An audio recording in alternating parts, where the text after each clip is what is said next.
Chapter 2. As time went on, the Brahmin became very well known in Shravasti. His fame indeed spread far beyond the town, and people came from far away to consult with him about all sorts of things, and he gave them very good advice, for he was a very wise man. Those who wanted him to tell them what to do paid him for his advice, and some of them had plenty of money and were glad to help him. He soon became quite rich.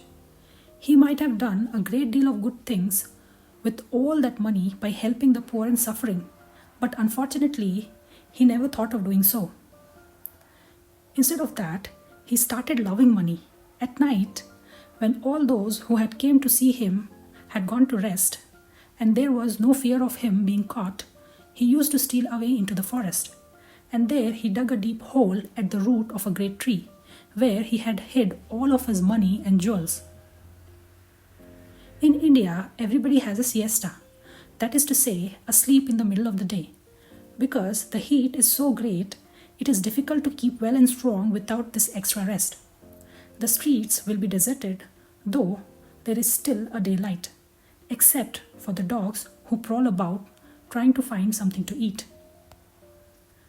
Now that the Brahmin loved his money and other treasures so much that he stopped taking rest in the middle of the day and started going to the forest to enjoy the pleasure of looking at them.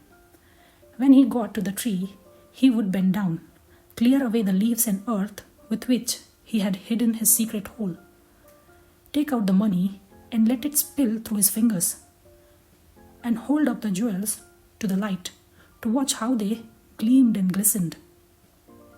He was never so happy as when he was alone with his riches, and it was all he could do to tear himself away from them when the time came to go back to his shady corner. In fact, he was becoming selfish and miser, instead of the holy man the people of Shravasti thought he was. By the time the siesta was over, he was always back again into his place, beneath the tree, holding out his bowl and looking as poor and thin as ever, so that nobody had the least idea of the truth.